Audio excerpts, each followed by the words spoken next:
Stock market లో invest చేసి మీ డబ్బులు డబుల్ చేసుకోవాలనుకుంటున్నారా? సుందరరామిరెడ్డి గారి లైవ్ సెమినార్ కి అటెండ్ అవ్వండి.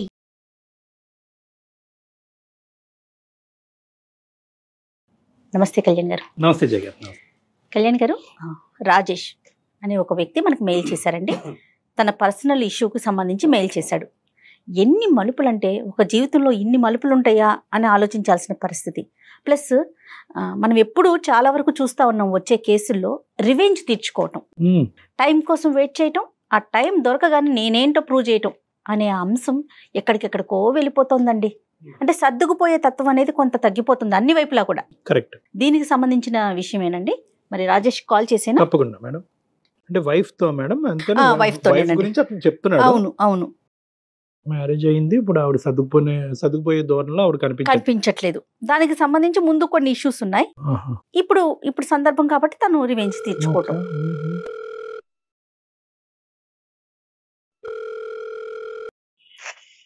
హలో హలో, రాజేష్ గారండి? అవును మేడం. నేను జయానండి, అందమైన జీవితం ప్రోగ్రామ్ నుంచి కాల్ చేస్తున్నాను. నమస్తే మేడం. నమస్తే రాజేష్ గారు. నమస్తే అండి. మీ మెయిల్ నేను చూశాను. నాతో పాటు డాక్టర్ కళ్యాణ్ చక్రవర్తి గారు ఉన్నారు. ఒక్కసారి మీరు మెయిల్లో పెట్టిన విషయాన్ని డాక్టర్ గారికి చెప్తే ఆయన సలహాలు సూచనలు మీకు అందిస్తారు. Okay madam. Okay madam. రైటా? ఓకే. రాజేష్ గారు నమస్తే అండి. నమస్తే సార్, కళ్యాణ్ చక్రవర్తి సార్. నమస్తే. ఏంటి చెప్పండి రాజేష్ గారు, ఏంటి సమస్య? సార్, అది నాది ఒక చిన్న మిడిల్ క్లాస్ ఫ్యామిలీ సార్ నాది. Right sir. ఒక నేను, మా వైఫ్, ఒక ఇద్దరు పిల్లలు ఉంటారు. డైలీ మార్నింగ్ 9కి వెళ్ళటం, ఈవినింగ్ 6 రావడం. నాది షేర్ మార్కెట్ సార్ నాది. ఇంకా లాట్ ఆఫ్ బ్రదర్స్, మీకు అర్థమయ్యే ఉంటారు సార్ మీకు. అవునవును. పెళ్లి చేసుకున్నప్పుడు కొన్ని సంవత్సరాలకు బాగానే జరిగిపోయింది సార్ నాకు. ఎవరైతే నేను మ్యారేజ్ చేసుకున్నానో ఆ వ్యక్తి నుంచి నేను ఒక టార్చర్ అనేది అనుభవించాల్సి వస్తుంది సార్. నేను మా ఫాదర్ ఫుల్ గా డ్రింక్ చేస్తారు. మా మదర్ ఏమో మేము చిన్న వయసులోనే 5th క్లాస్ 6th క్లాస్ చదివి టైంలోనే వాళ్ళు విడిపోయారు సార్. మా ఫాదర్ ఎక్కడికి వెళ్ళిపోయారు. మా మదర్ దగ్గరే మేము ఇద్దరు పిల్లలు, మా అక్క, నేను కూడా ఉంటున్నాం సార్. మదర్ చాలా కష్టపడి పెంచారు మేడం. మా సమతలో మా అక్కకి పెళ్లి చేసాం. నా విషయం దగ్గరకు వచ్చి ఏం జరిగిందంటే, నేను చదువుకునే టైంలో నేను మా దూరపు బంధువులు ఒక అమ్మాయిని నేను ప్రేమించాను సార్. ప్రేమించడం కొన్ని సంవత్సరాలు మాకు కూడా చదువుతో పాటు ప్రేమ కూడా చాలా రోజులు కంటిన్యూ అయింది. నేనైతే ఎవరైతే ప్రేమించానో వాళ్ళ అమ్మాయి పెళ్లికే నేను వెళ్లాల్సి వచ్చింది. ఆ అమ్మాయి ఎలా మిస్ అయిందంటే, వీళ్ళు మిడిల్ క్లాస్ ఫ్యామిలీ, వీళ్ళ ఫ్యామిలీ మదర్ పర్ఫెక్ట్ వేలో లేరు, వీళ్ళ పిల్లలు కూడా ఇలాగ ఈ వేలోనే ఉంటారు. అదొకటి మెయిన్ పాయింట్. రెండో పాయింట్ వచ్చి వీళ్ళకి డబ్బు లేదు. మిస్ అవడం వల్ల నేను ఇదే పట్టుదలగా పట్టుకుని ఎలాగోలాగా నేను దేని వల్ల అయితే నేను ఒక దాన్ని మిస్ చేసుకున్నాను నా జీవితంలో, గానీ ఇది మిస్ అవ్వకూడదని చాలా కష్టపడ్డాను సార్. హైదరాబాద్ వచ్చేసాను. మా సిస్టర్ మ్యారేజ్ అయిన తర్వాత, మ్యారేజ్ అయిపోయిన తర్వాత నేను ఇంకా హైదరాబాద్ వచ్చేసా. ఇక్కడ రెస్టారెంట్ లో పనిచేస్తూ, హోటల్లో పనిచేస్తూ, ఇక్కడ నేనే అక్కడ నేర్చుకున్న దాంతో నేనే హాస్టల్ పెట్టి ఒక లైఫ్ లో కొంచెం నేనైతే సెటిల్ పోసి మళ్ళీ దాని దగ్గర నుంచి కొంచెం అమౌంట్ పోగు చేసి బిజినెస్ పెట్టి, బిజినెస్ ద్వారా నేను సర్వే అవుతున్నాను మ్యామ్. రైట్. అమ్మ ఎక్కడ ఉన్నారు? మీతో పాటే ఉన్నారా? అమ్మ మాతో పాటునే ఉన్నారు. నేను మ్యారేజ్ చేసుకున్నాను, అమ్మ మాతో పాటునే ఉన్నారు మేడం. మీరు మ్యారేజ్ కూడా చేసేసుకున్నారు? మ్యారేజ్ కూడా చేసేసుకున్నాం మేడం. మ్యారేజ్ చేసుకుంటా కూడా కారణం ఉంది. ఏంటండి? ఒక అమ్మాయిని పెళ్లి చేసుకోవాల్సి వచ్చింది సార్, తప్పనిసరి పరిస్థితిలో.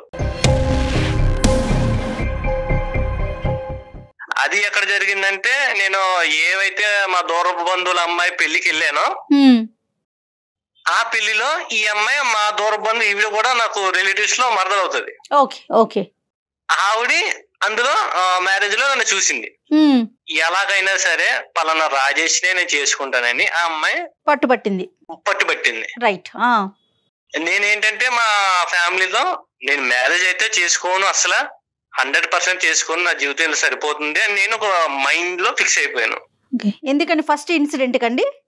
First incident. రైట్. ఓకే.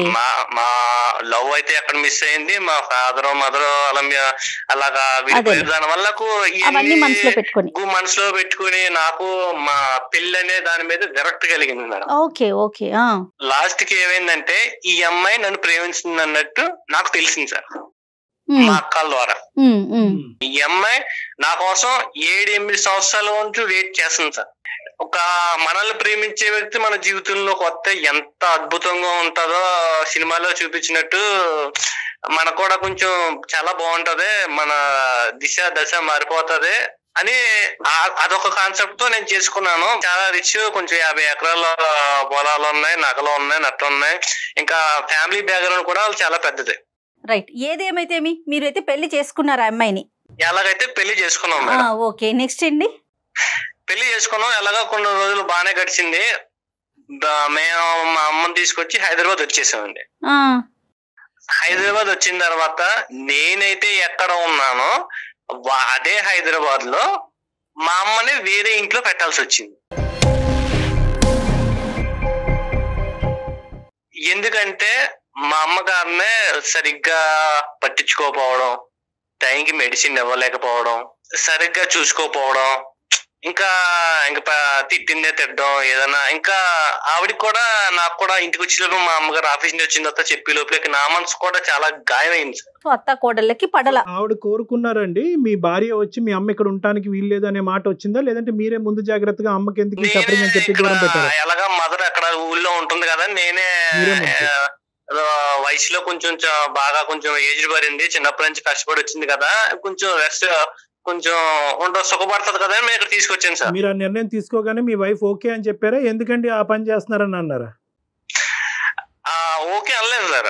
పర్లే కొంచెం కొన్ని రోజులు ఉండొస్తారు, వెళ్ళే ఆడవాళ్ళు వాళ్ళ లేడీస్ వెళ్ళే సర్దుకుంటారు అని నేను ఇలా అనుకున్నాను సార్. Right, okay. మార్నింగ్ లేచి కొంచెం వీళ్ళకి టిఫిన్ పెట్టడం, కాఫీ పెట్టడం కానీ, మెడిసిన్ ఇవ్వడం కానీ, ఒక మినిమం బేసిక్స్ కూడా చూసుకోలేకపోతుందండి. అర్థమైంది. మా మదర్ కేమో కీళ్ళ నొప్పుల వల్ల టైం కి టాబ్లెట్స్ వేసుకోపోతే చాలా ప్రాబ్లం అవుతాయి. అమ్మ ఇష్యూ ఒకటి, ఇంకా అమ్మ ఇష్యూ ఒకటి. ఎక్కువ మెయిన్ ఇష్యూ అంటే మమ్మీ కన్నా సిస్టర్ అండి, మా అక్క. అయ్యో, ఓకే. ఆమెదేం ఇష్యూ అండి? మా బావగారు వేరే దుక్కున ఒక 20,000 కి వేరే దుక్కున జాబ్ చేస్తున్నారు లాంగ్ లో జాబ్ చేస్తుంటే, నువ్వు కూడా ఇక్కడ ఎందో ఉండడం ఎందుకు, నువ్వు వెళ్ళిపో. పెళ్ళైన తర్వాత కూడా అక్క మీతో పాటు మీ ఇంట్లోనే ఉందా? మా ఇంట్లోనే ఉంది మేడం. మా మమ్మీ మా సిస్టర్ ఇద్దరు కలిసి ఉండేవారు. వాళ్ళిద్దరు ఉండేవాళ్ళు, మీరు ఓకే రైట్. ఏం జరిగిందంటే ఈవిడ సూటు పోటు మాట్లాడడం వల్ల ఏదో మాట అన్నా కూడా మా సిస్టర్ భరించలేని వ్యక్తి అండి. దాని వల్ల ఒకనొక టైంలో ఆవిడ ఆత్మహత్య చేసి చనిపోయిందండి.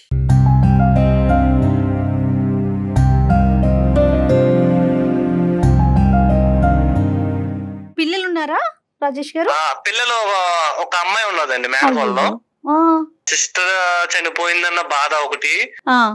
ఆ సిస్టర్ చనిపోవడం వల్లే మా మదర్ కూడా కొంచెం హెల్త్ డిసప్పాయింట్ అయిపోయింది. ఈవిడ నేను పెళ్లి చేసుకున్న వ్యక్తి మాటల్లో ఎంత టార్చర్ పెట్టుంటే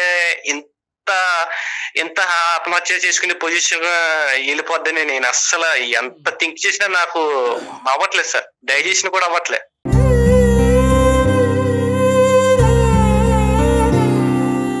కానీ అది మనం కొరిలేట్ చేసుకోగలం అనేది ఇక్కడ చూసుకోవాలి. అంటే కేవలం మీ భార్య అన్నటువంటి మాటలకే మీ సిస్టర్ చనిపోయిందా, లేదంటే వేరే కారణాలు?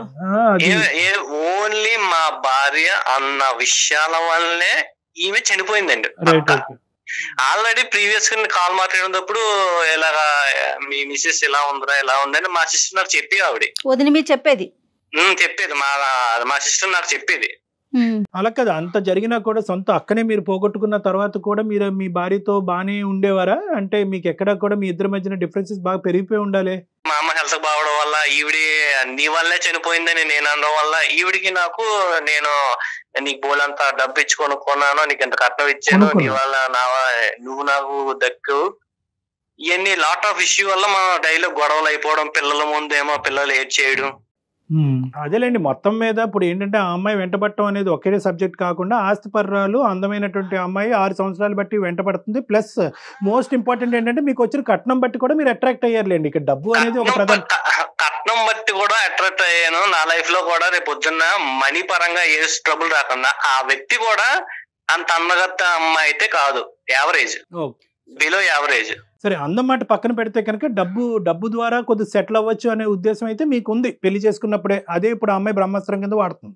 నన్ను పెళ్లిలో కోరుకున్న కారణం ఏంటి, నేను హైట్ ఉంటాను, కొంచెం తెల్లగా ఉంటాను, ఇవన్నీ చూసే కోరుకున్నా సార్. నేను నేను ఎలా ఆవిడ ఎలా కోరుకుందో నేను కూడా ఆశ చూసి అలా కోరుకున్నాను సార్. ఆవిడ ఈయన అందం చూస్తే ఈయన ఆవిడ ఆస్తి చూసారు. మొత్తానికి ఇద్దరు కలిపి మీ అమ్మగారిని చూడలేకపోతున్నారు, అది ఇక్కడ బ్యాడ్ లక్. మా అమ్మగారు చూడలేకపోతున్నారు. అక్క వాళ్ళ పాప ఎక్కడుంది? అమ్మానో పాప ఉంటున్నారా? అమ్మ వాళ్ళ మా ఇంటికాడే పక్క స్ట్రీట్ లో హైదరాబాద్ లో ఉండాల్సి వస్తుంది మేడం. రైట్. పాప ఏం చదువుకుంటోంది? Pre KG. వాళ్ళ ఫాదర్ చూసుకుంటారా పాపకి సంబంధించి? ఫాదర్ మా సిస్టర్ అయితే ఎప్పుడైతే చనిపోయిందో అప్పటి నుంచి మా బావగారు అనేవారు పట్టించుకోవడం మానేసారు సార్. రైట్. ఒక మేనకోడలు అనేది ఇంకా నాకు కూడా ఒక కూతురి టైప్ ఇంకా చూసుకోవాల్సి వచ్చిన పరిస్థితి వచ్చింది. మీ మదర్ ని దూరం పెట్టిన తర్వాత మీ ఇద్దరు వరకు అయితే మీకు అది బాధాకరమైనా కూడా మీ ఇద్దరు హ్యాపీగా ఉన్నారా? హ్యాపీగా అయితే లేదు సార్, నేను చాలా నరకం అనిపిస్తున్నాను సార్. నేను ఎంతకాలం అయింది అమ్మని దూరం పెట్టి? 1 year అవుతుంది సార్. రోజుకి ఎన్నిసార్లు వెళ్ళి వస్తా ఉంటారు అమ్మ దగ్గరికి? అసలు వెళ్తారా? అమ్మ దగ్గరికి వెళ్ళనిస్తుందా నీ భార్య? అమ్మని చూసుకొని ఇస్తుందా? బాగోగులు అమ్మను నేను చూసి వచ్చాను, వాళ్ళకి ఏమైనా కొనిపెట్టాను, ఏమైనా చూసింది అనుకోండి, పెద్ద ఆ రోజంతా నైట్ అంతా ఒక 24 గంటలు కూడా గొడవ అవుతుంది. సో దూరం పెట్టడం వల్ల మీరు సుఖంగా లేరు, ఆవిడ సుఖంగా లేరు. ఆవిడ కూడా సుఖంగా లేదు. రైట్. ఓకే. ఇప్పుడు ఏమంటదండి ఇంకా ఏంటి ఆవిడ కోరికలు చిట్టా? మీరేం ఎక్స్పెక్ట్ చేస్తున్నారు? మనకి ఎందుకు మెయిల్ చేశారు? మెయిల్ చేయడం కారణం ఏంటంటే నాకు వీలైతే నాకు డైవర్స్ తీసుకోవాలి, ఇంకా ఈ వ్యక్తి మీద నాకు విరక్తి, అసహ్యం, ఇంకా మొత్తం అన్ని ఇంకా ఏవైతే పదాలు అయితే ఉన్నాయో మొత్తం అన్ని అనిపించింది సార్. అది అసలు వికారం వచ్చింది నన్ను. ఫస్ట్ ఆఫ్ ఆల్ ఏంటంటే వికారం వచ్చింది. ఇంకా నేను నా లైఫ్ లో ఎంత బాగుండేదో పెళ్లి కాకముందు, ఈ వ్యక్తి నాకు పెళ్లి అయిన తర్వాత రావడం వల్ల నాకు జీవితం మీద విరక్తి కలిగింది. ఇంకా ఎప్పుడైనా మాట్లాడారా? అమ్మని పాపని మీ మేనకోడల్ని చూసుకోవాల్సిన బాధ్యత మీదే కాబట్టి ఈ విషయం తనకి ఎప్పుడైనా చెప్పారా? చెప్పా మేడం. ఏమంటారు తను? నాకు చూసుకోవాల్సిన అవసరం లేదు, నేను కొనుక్కున్నాను, డబ్బు పెట్టి కొనుక్కున్నాను, నిన్ను చూసుకోవాల్సిన అవసరం నాకేంటి, నిన్నే నేను చూసుకోను, లేకపోతే మీ మదర్ ని మీ మేనకోవాలని చూసుకోవాల్సిన అవసరం నాకేముంది? బేసికలీ ఏంటంటే ఎప్పుడైతే మీ సిస్టర్ చనిపోయిందో అప్పటి నుంచి ఆవిడ చనిపోవటానికి ఈ అమ్మాయి కారణం అన్నట్టుగా మొత్తం అందరూ విరుచుకుపట్టడం వల్ల ఆ అమ్మాయి కూడా మానసికంగా ఇబ్బంది పడిందేమో. అసలు ఆ అమ్మాయి యాంగిల్ ఏంటో ఒకసారి విందాం. ఉందా ఆవిడ? నేను కాన్ఫరెన్స్ కలుగుతాను సార్. నేను ఆవిడ పేరు మమత గారు. ఓకే, ఒకసారి కలపండి, మాట్లాడదాం. Okay sir. ఇతను ఏమంటున్నాడు మేడం, నేను అక్కడ మనసు ఇరిగిపోయింది, ఆ ప్రేమ కరెక్ట్ కాదనే ఉద్దేశంతో పెళ్లి చేసుకోవాలనే ఉద్దేశం లేనుకున్న వ్యక్తి ఈవెన్చువల్ గా పెళ్లి చేసుకున్నాడంటే దానికి కేవలం ఆ అమ్మాయి వెంట పట్టమే కాదు, ఇతను అడ్వాంటేజ్ కూడా చూసుకున్నాడు. ఆ అడ్వాంటేజ్ ఒకటే కనిపించింది కానీ అసలు ఈ అమ్మాయి ఎవరు, ఎలాంటిది, ఎలా పెరిగింది అనేది ఆ విశ్లేషణ జరగలేదు. హలో ఏంటండి? ఎక్కడున్నావు? ఇంట్లోనే ఉంటాను. ఎక్కడుంటాను? ఏం చేస్తాను? ఇంట్లో ఏదో ఒక పని ఉంటది కదా, పని చేసుకుంటూ ఉంటాను. మా అమ్మకి ఒంట్లో బాగోలేదు, మెడిసిన్స్ పట్టుకెళ్ళి ఇచ్చావా? నేను ఎందుకు ఇవ్వాలి, మీరు ఇవ్వచ్చు కదా. మా అమ్మ వండుకునే పరిస్థితి లేకే కదా నిన్ను పట్టుకెళ్ళామంట. నాకేంటండి, నాకేం పని లేదనుకున్నారా? ఇంట్లో ఎక్కడ పని అక్కడే ఉంది, నేను పని చేసుకుంటూ ఉన్నాను. నాకు పని పాట ఏం లేదా? నేను ఇచ్చుకుంటూ పోవాలా? నీకు ఇంట్లో 2 పిల్లలు, నేను నువ్వు ఉన్నావు, ఇంక నీకంత పని ఏముంది? అయినా కాకపోయినా ఎంత పని ఏంటండి? ఆవిడ అన్నం వండుకుంటుంది, నువ్వు కూర పట్టుకెళ్ళి ఇవ్వలేవా? కనీసం మెడికల్ షాప్ కి వెళ్ళి. నేను ఇవ్వనండి, నాకంత ఓపిక అసలు లేదు, నేను ఇవ్వను, మీరు ఇవ్వండి. ఇవన్నీ బాధలు నేను భరించలేకే అందమైన జీవితం అనే ప్రోగ్రామ్ నేను కాల్ చేశాను, మెయిల్ చేశాను. ఎవరికి? మమత, సారీ, నా పేరు డాక్టర్ కళ్యాణ్ చక్రవర్తి అమ్మ. ఇప్పుడు బేసికలీ ఏంటంటే రాజేష్ గారు మాకు ఫోన్ చేశారు, అంటే అతను పెళ్ళైనప్పటి నుంచి అతను పడేటటువంటి ఇబ్బందులు అవన్నీ చెప్పాడు. సరే, మేమేమి వన్ సైడ్ అనేటటువంటిది మేమేం మాట్లాడలేదు కాదయ్యా, ఆవిడ ఏ విధంగా ఇబ్బంది పడుతుందో ఈ మ్యారేజ్లో అనేది కూడా మనం తెలుసుకుందాం, ఒకసారి ఫోన్ కలుపు అంటే కనుక మీకు కలపడం జరిగింది. సో నేను మిమ్మల్ని ఏం చేయమనట్లేదమ్మా, ఒక 2 నిమిషాలు నా మాట వినండి అని అంటున్నాను. ఇప్పుడు మీ తర్వాత నువ్వు మాట్లాడదే గానీ సర్లే ఆయన కూడా ఇంకా నా ఆయన పరువు కూడా- తీసింది కాక ఇంకా టీవీలో న్యూస్లో వాటిలో వీటిలో వేస్తున్నావా? అమ్మ ఇది ఎక్కడ కనిపించే విషయం కాదమ్మా. నాకు ఎలాగో అవకాశం ఇవ్వో, కనీసం డాక్టర్ గారు కూడా సార్ కూడా అవకాశం ఇవ్వో అని అడుగుతున్నాను నిన్ను. నేను ఏమని చెప్తున్నా అంటే రెండు పదాలు మాట్లాడుతున్నాను ఇక్కడ. ఏంటంటే ఆ అబ్బాయి అతని జీవితంలో హ్యాపీగా లేడంట, అక్కను పోగొట్టుకున్నాడు, తల్లిని దూరం చేసుకున్నాడు. అయినా కానీ ఇన్ని జరిగినా కూడా నాకు నా భార్య మధ్యన సఖ్యత లేదు, కేవలం వీళ్ళు గురించే కాదు మీ ఇద్దరం హ్యాపీగా ఉండలేకపోతున్నాం, బయటపడాలి అనే ఆలోచన ఉన్నా కూడా బయట పడలేనటువంటి పరిస్థితి, ఎందుకంటే 2 పిల్లలు ఉన్నారు అనే అంశంతో మా ముందుకు వచ్చాడు. సో మేమేమన్నాము, అవునయ్యా అలా అయిపోయిందా, ఉండు మీ ఆవిడకి ఫోన్ కలుపు, ఆవిడ గట్టిగా బుద్ధి చెప్పాలి అని అనలేమేమో. మేమేమన్నాము, ఏదో ఆవిడ వర్జన్ కూడా ఉండుంటుంది అయ్యా, బహుశా ఆవిడ కూడా ఎక్కడో బాధపడి ఉంటుంది, ఒకసారి ఫోన్ కలిపితే కనుక ఆవిడతో మాట్లాడదాం అని చెప్పి మీ మాట వినటం గురించి మీకు ఫోన్ కలపమన్నాం. నేను బుద్ధి చెప్పించుకునేంత ఏం లేదులేండి అక్కడ.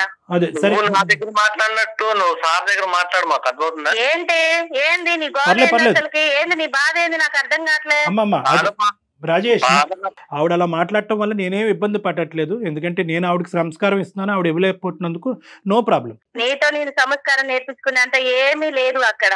ఏమి నువ్వు లేదు, నన్ను 6 సంవత్సరాలు నువ్వు 6 సంవత్సరాలు టార్చర్ పెట్టావు నువ్వు నన్ను. అది అలాంటి నీకు ఇప్పుడు నేను సంస్కారం ఇయ్యాలా? కొట్ట వచ్చిన భర్తవి నువ్వు ఊరికే ఏం రాలే, నీ అవసరం కొద్ది నన్ను పెళ్లి చేసుకున్నావు. నేను నీ మాట వినేదేంది? నేను అసలు నీ మాట వినను, నేను చెప్పింది నువ్వు చెయ్యాలి అంతే. చెప్పింది చేయడానికి నేనే నీ చేతిలో ఉన్న రిమోట్ కాదు, నేను ఒక ఆ రోజు 10 లక్షలు మనిషిని. నీ అవసరం బట్టి 10 లక్షలు తీసుకొని పెళ్లి చేసుకున్నావు. ఆ రోజు గుర్తుకు రాలేదా ఇవన్నీ? ఈ 10 లక్షలు నువ్వు ఎప్పుడు ఇచ్చావు? నేను ఈ 10 లక్షలకే 10కి 10 కలిపి నేను సంపాదించాను నా కష్టంతోను. ఆ. ఒకప్పుడు రాజేష్ కాదు నేను, ఇప్పుడు మారాను, అర్థమవుతుందా? ఎప్పుడు అయితే నన్ను ఏం చేయమంటావు మరి ఇప్పుడు? ఎప్పుడు నీ సొమ్ములతో నీ సొమ్ములతో తిరుగుతున్నాను అనుకున్నావా? నేను కష్టపడ్డాను, నేను తెలుసు. జాబ్ సాధించాను, అర్థమవుతుందా? అందరికి తెలుసు, మన బంధువులకి అందరికి తెలుసు. నువ్వు కొత్తగా చెప్పుకొని తిరగాల్సిన అవసరం ఏం లేదు. నువ్వు మహానటుడివి, మనుషుల ముందు ఒకలాగుంటావు, మనుషుల తర్వాత ఒకలాగుంటావు. నేను మహానటుడు అంటే నువ్వు మహానటి.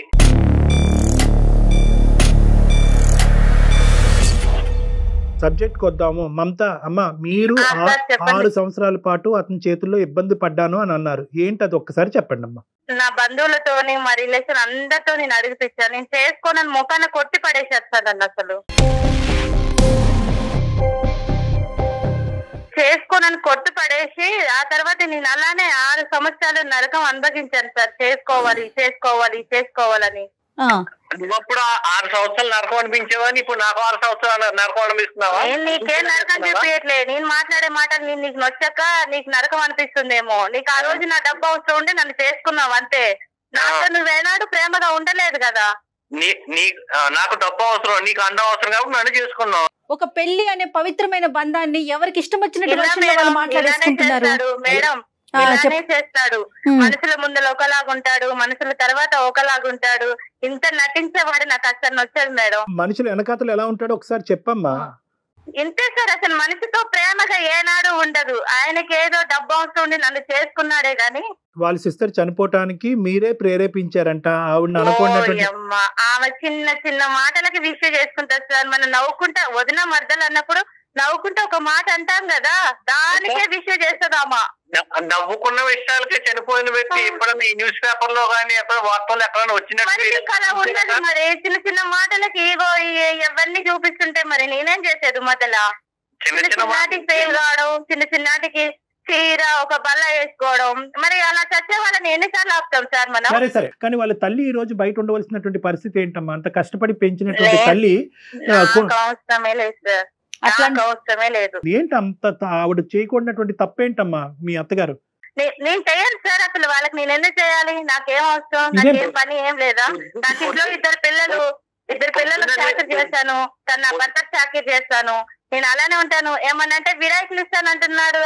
బాధ్యత రాహిత్యంగా నువ్వు మాట్లాడకు, అర్థమవుతుందా? నీ తల్లిని చూసుకోవటం అనేది ఎంత బాధ్యత, మీ అత్తగారిని చూసుకోవటం కూడా అంతే బాధ్యత. రేపొద్దున నిన్ను చూసుకునేటటువంటి బాధ్యత నీ పిల్లల చేతిలో ఉంది. సో ఇవన్నీ వదిలేసి నేనెందుకు చూసుకోవాలి, నేను చూసుకోనండి అంటే కనుక ఓన్లీ ఎర్రగా బుర్రగా ఉన్నటువంటి మొగుడిని ఒక్కడనే ఉంచుకుని అతను చూసుకోవటం ఒక్కదాని గురించేనా పెళ్లి అనేటటువంటిది? నేను ఆయన ఒక్కరినే చూసుకుంటా సార్, వాళ్ళ అమ్మతో నాకు అవసరం లేదు. అది నేను నా వాళ్ళ పిల్లల అమ్మ లేకుండా ఆయన జాగ్రత్తగా- ఎక్కడి నుంచి వచ్చారమ్మా? అదేమన్నా బ్రహ్మ పదార్థమా పైనుంచి ఊడిపడను?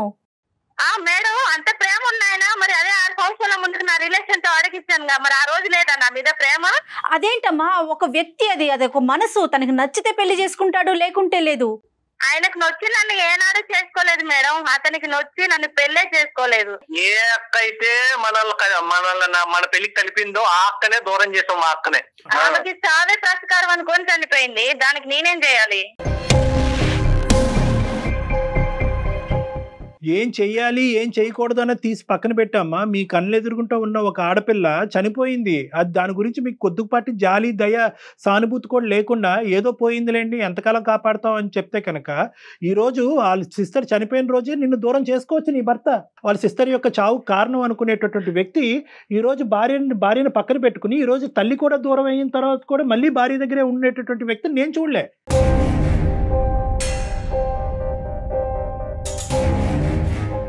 బహుశా ఇతని రిఫ్లెక్సెస్ చాలా స్లోగా ఉన్నాయా, ఇతను ఆలోచించలేకపోతున్నాడా, ఇతనికి దమ్ము ధైర్యం లేదా అనేటటువంటి మాటలు నేను ఉపయోగించవలసి వస్తుంది ఇక్కడ. ఇప్పుడు దమ్ము ధైర్యం లేక సార్ నేను ఒక కాంపిటేటివ్ వరల్డ్ లో ఉంటున్నాను. ప్రతి దానికి కూడా నాకు ప్రతిరోజు నాకు చేసే జాబ్ నాకు సవాల్గానే ఉంటుంది సార్. ఆ సవాళ్ళు ఎదుర్కోవాలా, లేకపోతే కుటుంబ మా అమ్మ సంబంధించి మా వైఫ్ సంబంధించి పిల్లలకు సంబంధించి పరిస్థితులు ఎదుర్కోవాలి సార్. నీకు మీ అత్తగారి మధ్యన ఉన్న డిఫరెన్స్ చెప్పలేదు, కేవలం ఒకే మాట అంటున్నావు, నేను ఎందుకు చూడాలి, నా పిల్లల్ని చూస్తాను, నా భర్తను చూస్తాను, ఆవిడని చూసుకుని ఈ విధంగా నీ హక్కుల గురించి మాట్లాడితే అతను కూడా అతని హక్కుల గురించి మాట్లాడే పరిస్థితి వస్తుంది, పిల్లలు అన్యాయం అయిపోతారు. ఒకటి రాజేష్, ఇక్కడ చాలా ఇంపార్టెంట్ పాయింట్, పునాది ఎక్కడ పడింది అంటే కనుక ఖచ్చితంగా 10 లక్షలతో నువ్వు వ్యాపారం పెట్టుకున్నావా లేదా, ఈ రోజు నువ్వు సెటిల్ అవడానికి 10 లక్షలు కారణమా కాదా? పెట్టుకున్నాను సార్ నేను. ఒకటి కట్నం ఎందుకు తీసుకున్నారనేటటువంటి అంశం, కట్నం తీసుకుంటే కనుక అవకాశం దొరికినప్పుడు ఎలా మమత లాంటి వాళ్ళు మీతో పేకాట ఆడుకోవచ్చు అనేది ఇక్కడ చూసాం. ఓకే, ఇది నెంబర్ 1. నెంబర్ 2, ఎస్ మీరు తీసుకున్నటువంటి కట్నంతో మీరు బిజినెస్ చేసుకుని అదంతా కూడా మొత్తం A to Z అంతా కూడా కుటుంబాన్ని కాపాడటానికే మీరు చూసుకున్నారనేది రెండో అంశం. మూడో అంశం ఏంటంటే కనుక ఇప్పుడు ఇక్కడ జరిగినటువంటి అంశంలో ప్రధానంగా మీ దగ్గర నుంచి వచ్చినటువంటి ప్రాబ్లం ఏంటి అని మమతాన్ని అడిగితే కనుక ఏమీ చెప్పట్లేదు అమ్మాయి, కేవలం నాకు కావాల్సిన ప్రేమ రాలేదు అన్నట్టు.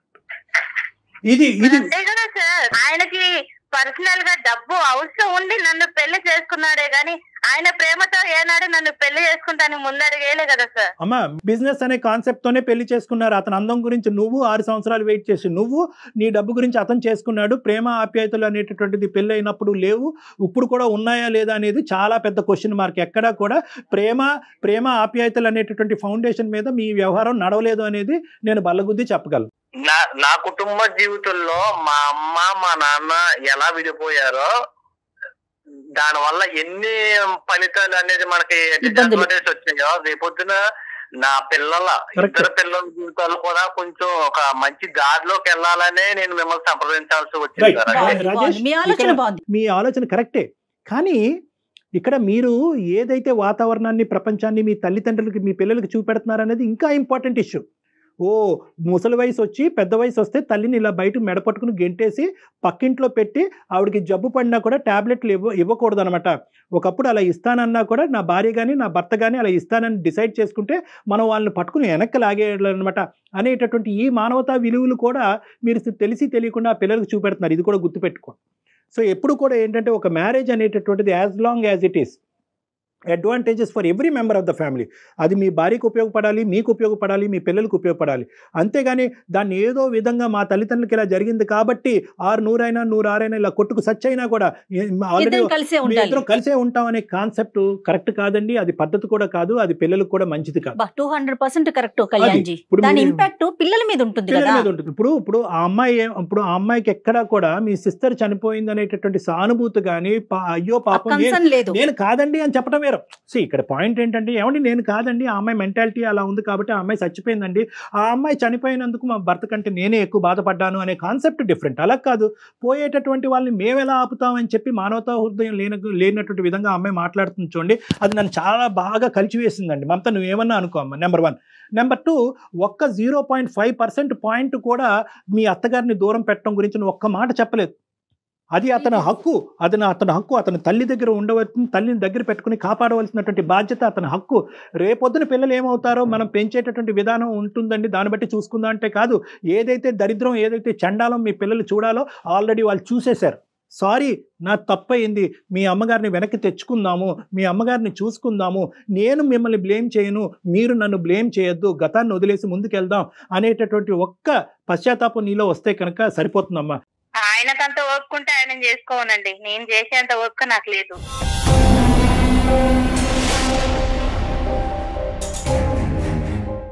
ఏంటమ్మా మమత, అసలు నువ్వు మాట్లాడేటటువంటి తీరేంటమ్మా?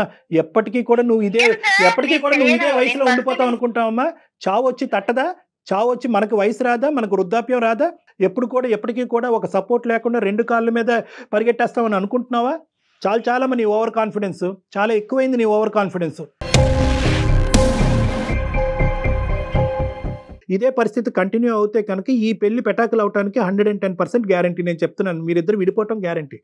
దయచేసి ఆ పరిస్థితి రానివ్వద్దమ్మా. అంత వెయిట్ చేసి అతన్ని తీసుకున్నావు కదమ్మా, లైఫ్ కంటిన్యూ చేయాలి కదా. ఒక్కసారి ఇంట్రోస్పెక్ట్ చేసుకో. ఇక్కడ ఏంటంటే ఇది కాంపిటీషన్ కాదు, ఇది టగ్ ఆఫ్ వార్ కాదు, అటువైపు గట్టిగా లాగుతూ ఇటువైపు గట్టిగా లాగాలనే ఉద్దేశం కాదు. ఇది 2 పార్టీలు కాదు, ఇది ఎలక్షన్స్ కాదు, ఇది పోటీ కాదు, ఇది కుటుంబం. ఒకసారి చెప్పి మళ్ళీ వెనక్కి వెళ్ళు. ఈ అమ్మాయి అందమైన మనసు ఉన్నదని చేసుకున్నాను సార్. నేను అతిలో ఒక సుందరని ఎక్కడ చేసుకోలేదు సార్.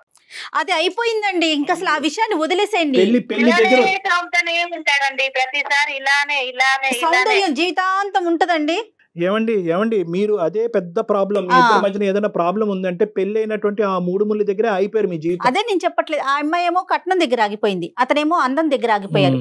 అది దాటి ముందుకు వెళ్ళట్లేదు అసలు. ఎక్కడైనా కూడా ఇద్దరిలో 0.5% ఈ కుటుంబాన్ని కాపాడి ఆ పిల్లల్ని కాపాడాలి అనే ఉద్దేశం రావాలి కదండి. మమత, ఒక్కసారి ఆలోచించమ్మా, ఒక్కసారి ఆలోచించుకో. ఆయనకి ఇబ్బంది, ఆయన మీకు పిరాదండి కదా సార్, ఆయనకి చెప్పుకోండి, నాకు చెప్పమాకండి ఇవన్నీ. ఏదమ్మా నేను చెప్పిన దాంట్లో తప్పే ఉందమ్మా? ఏమైనా బూతు మాట చెప్పానమ్మా? నేనేమన్నా అనుకున్నటువంటి మాట అన్నానమ్మా? తల్లి లాంటి పెద్ద నేను మంచిగా చేస్తున్నాను, వాళ్ళమ్మ చేసేంత ఓపిక నాకు లేదు. ఆయన మీ దగ్గరకు వచ్చాడు కదా, నాకు బాధ ఉన్నది, నాది ఇది చేయండి సార్, అది చేయండి అని ఆయనకు చెప్పండి, ఇవన్నీ నాకు చెప్పమాకండి.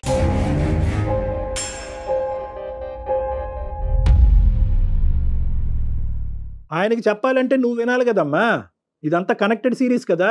నాకైతే వినే ఓపిక కూడా లేదు సార్. అదే పెద్ద ప్రాబ్లం. చెప్పి తిను, అక్కడ నీకు చెవులో సోచి చెప్పడానికి రాలేదు, మన జీవితానికి ఒక పరిష్కారం చూపించడానికి.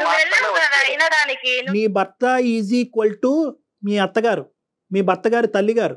సో నేను నా భర్త కాదు, ఆవిడని ఎవరిని చూస్తాను? నా పిల్లలు అంటున్నావు కదమ్మా, నీ పిల్లలు వచ్చేసరికి చిన్న పిల్లల్ని పెట్టుకొని నువ్వు నా పిల్లలు అంటున్నావే. అంత ఎత్తు ఎదిగిన మనిషి, అంత పెద్ద వ్యక్తిగత అబ్బాయి మీ హస్బెండ్, ఆమెకి తల్లికి ఉండదా? ఆయన కోపుకుంటే ఆయన చేసుకోండి. మళ్ళీ ఓపిక ఏంటమ్మా? మళ్ళీ ఓపిక దగ్గరికి ఎందుకు వస్తావు? ఒక పని చేద్దాం మమత, ఒక పని చేద్దామా? చెప్పండి. బహుశా మేము చేసినందుకు, చెప్పకుండా చేసినందుకు ఇంకో కారణం వల్ల నా మీద కూడా నీకు కోపం ఉండుంటది. ఆ కోపంలో మాట్లాడే మాటల్లాగా అనిపిస్తుంది. ఇద్దరు ఒకసారి నా దగ్గరికి వస్తారా? ఇది మంచి మార్గం. ఎందుకంటే ఇది అస్సలు విడిపోయేటటువంటి కారణాలు కాదు ఇవి. సో ఎంత కాదనుకున్నా కూడా రాజేష్లో ఒక ఓపిక, ఓర్పు ఉంది.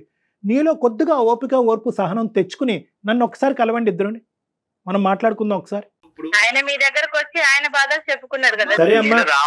రావడానికి కూడా కారణం ఒకటి, నువ్వు బాధ పెట్టడం వల్ల కుటుంబం సర్వనాశనం అయిపోతుంది అనే చిన్న కారణం చేత ఫ్యూచర్ కూడా కొంచెం పాడవుతుంది. కాబట్టి దాని వల్ల నేను పిల్లల భవిష్యత్తు కూడా పాడవకూడదని నేను కన్సల్ట్ అయ్యాను సార్. తప్ప అది అర్థమైందిలేండి, ఆ అమ్మాయికి అర్థమైంది, కానీ అర్థం కానట్టుంది. ఒకసారి నీకు ఇష్టం ఉంటే కనుక ఒకసారి కూల్ హెడ్ తో ఆలోచించి ఇద్దరు ఓకే అంటే ఒకసారి నన్ను వచ్చి మాట్లాడు. ఇప్పుడు చెప్పమాకమ్మా నీ నిర్ణయం. ఇది అయిపోయినాక నువ్వు కూల్ గా ఆలోచించుకొని 1-2 రోజులు ఆలోచించుకొని తర్వాత నిర్ణయం తీసుకోండి. థ్యాంక్ యూ సో మచ్ మమత గారు. థ్యాంక్ యూ మా. Okay Rajesh, okay sir, number పంపిస్తాము, ఒకసారి చెక్ చేసుకోండి, వీళ్ళంతా ఒకసారి కలవండి. రాజేష్ ముందు తర్వాత ఒకసారి మీకు అవకాశం ఉంటే మీరు మాట్లాడండి డాక్టర్ గారితో. రైట్, మీరు నాకు ఆన్సర్ చేసినందుకు ధన్యవాదాలు సార్. మీకు రైట్, ఓకే ఓకే రాజేష్, ఉంటాను. మీకు మీ సుమన్ టీవీ ఛానల్ కి చాలా thank you Rajesh. Thank you.